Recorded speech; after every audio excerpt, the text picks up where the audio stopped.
So, what happened? Well, we think that Pullen called Wendy regarding her breakthrough, and in Wendy's car, a big fight broke out. Pullen gets injured and leaves the blood in the car.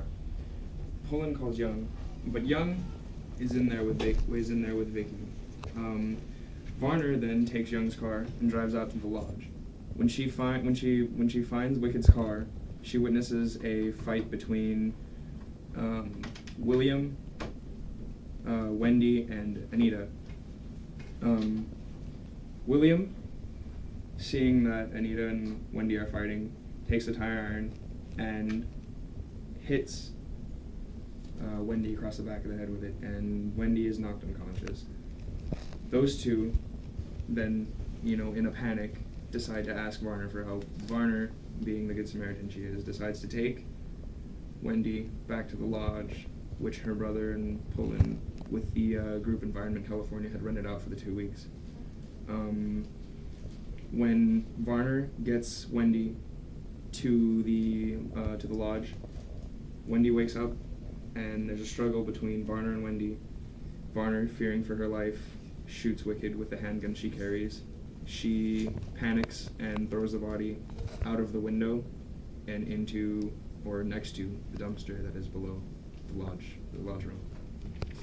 From the evidence collected, we found out that it was the Ruger gun with the bullet FMJ RN Federal with a mass of 0.00745 kilograms, with multiplied by the velocity of a 326.44 meters per second, comes up to a momentum of 2.4 kilograms per second.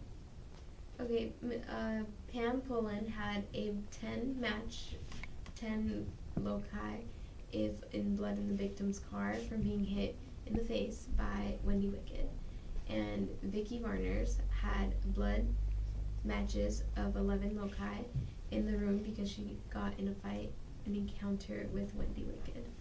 Anita had a 8 DNA match loci found under the victim's fingernails due to Wendy Wicked scratching her from an angry encounter she had from catching her and William.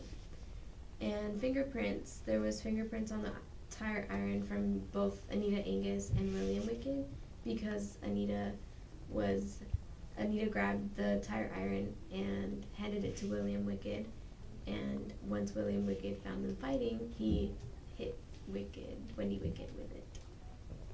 Okay. All the information was gathered from hair, blood, and DNA evidence, and also ballistic evidence.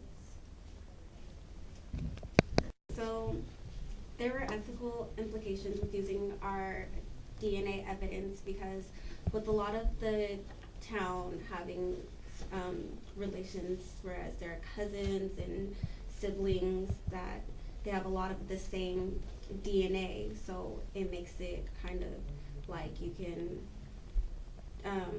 it'll falsely accuse one person.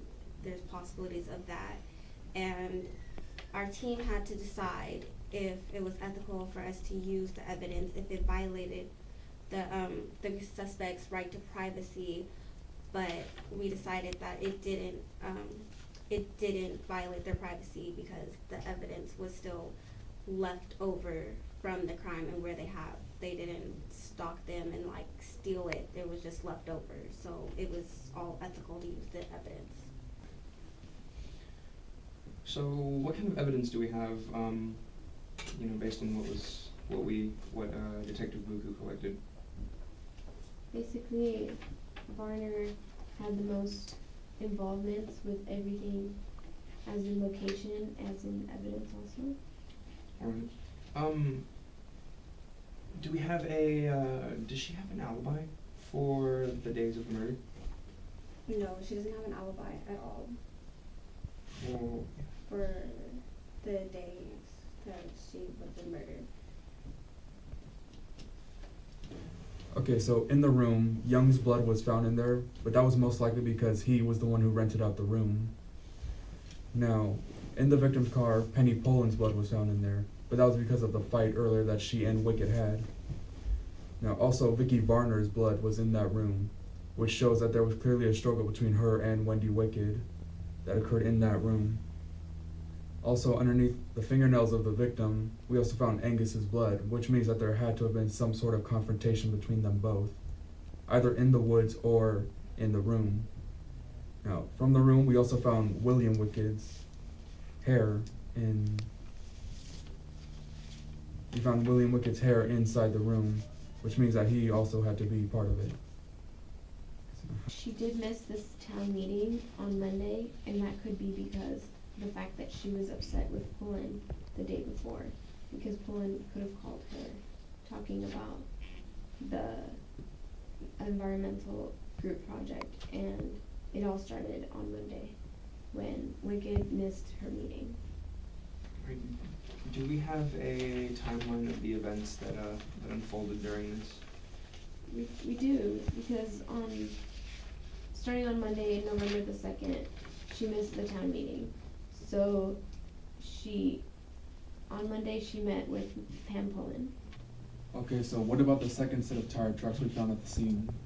So the tire tracks we found at the scene cannot belong to Kingsbury, Varner, Angus, or William, because of most of the tracks that are most of the tires that they have very little tread, and the tire tracks we found at the scene had the markings of almost a brand new tire. It's a very deep tread, and it's very low worn.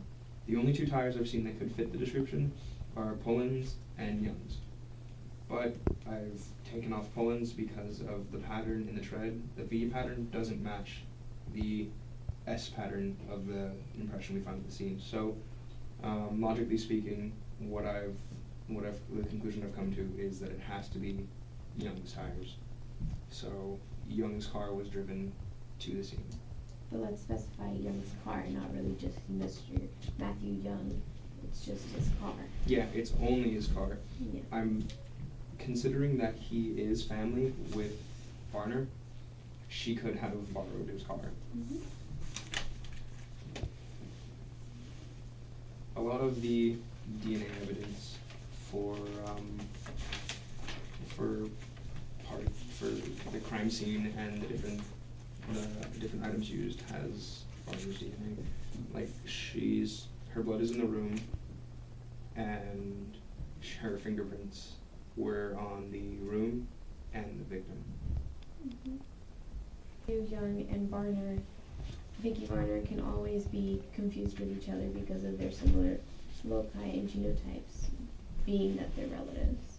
It's 5 days from the time that we found her.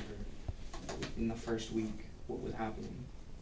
In the first week, because she was found until her car, she was found on the 14th, but I assume she was dead from the 10th through the 13th, and meaning that her body was rotting in the dumpster, because her car wasn't found until the 9th, Monday the 9th, because Angus and Varner and Angus and William all were upset that they had killed her, assuming that they had killed her, but they really didn't kill her. They had only gave her a concussion.